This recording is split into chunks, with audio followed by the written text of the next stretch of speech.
You've already met one of New Zealand's most passionate winemakers and industrious innovators, the irrepressible Dr. John Forrest.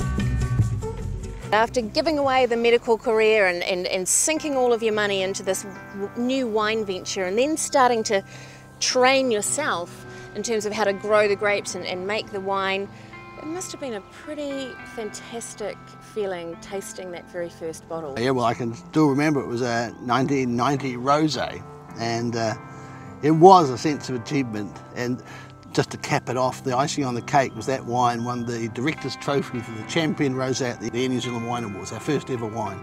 I've got to give credit to my dear wife, Bridget, because with 3 young children, she went back into medicine full-time really to fund this folly, as many of our relations and friends thought it was at the time. John said to you, you know, sweetheart, I think I'm going to give up my career and buy a bunch of land and transform it into vineyards. Did you faint? No. I told him that he had to stop being depressed and not enjoying his job and find something that he really wanted to do. And so that's why his retirement project came forward several decades. So. I tell you what, I'm real glad that I've swapped my medical research laboratory bench for my current office.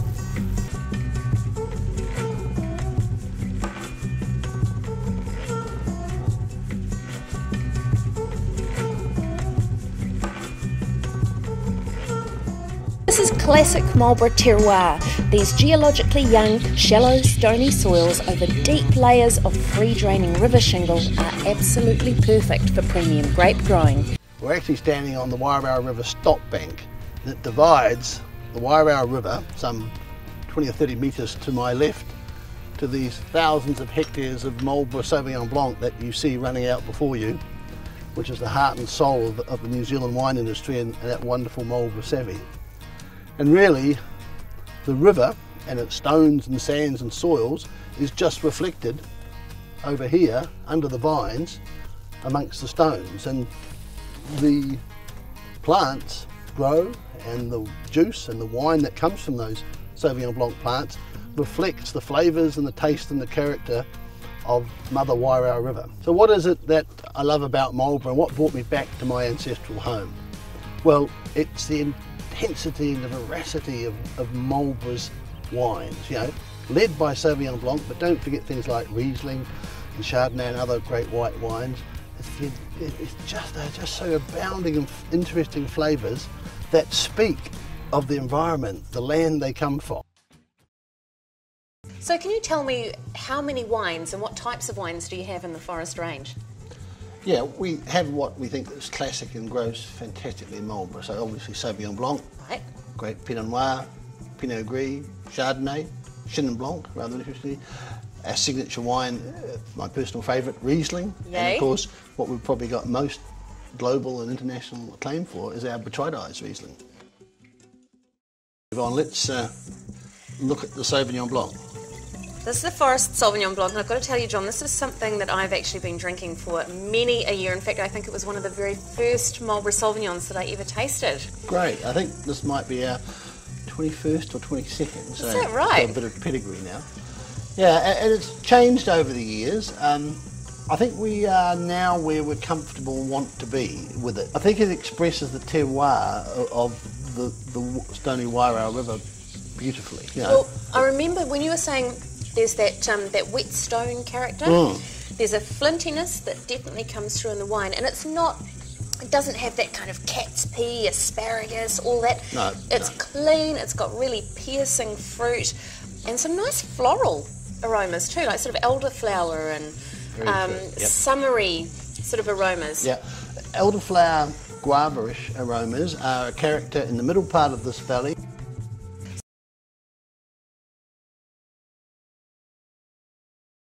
Wow, what do I love about Bannockburn Pinot Noir?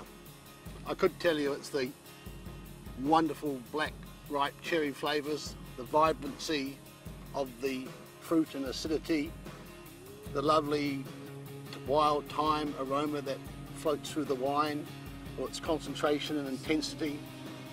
That's all true, of course, but in reality, it's actually that this wonderful wine reflects this just unique and wonderful environment that is unique in New Zealand, as is truly Central Otago. I know you're seeing behind me a piece of Central Otago that's typical of the area. The cragginess of the rocks, the dryness of the soil, the beauty and smell of the wild thyme and the briarberry, the rugged rocks and the schist.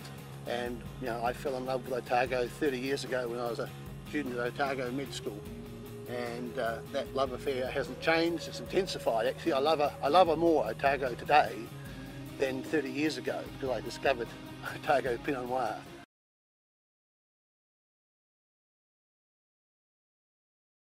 Well, the Gimlet gravel story is really 25 years in the making, because 25 years ago I'd just recently come back from South Australia, and I was looking for some really stony, bony, hot country to perhaps ripen Cabernet, because New Zealand really struggles with that classic French varietal.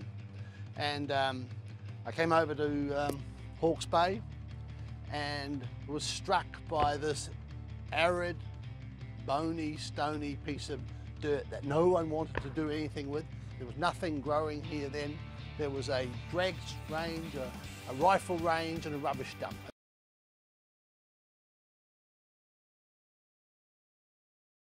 So with the John Forrest wines, those are wines that you only make from the exceptional fruit.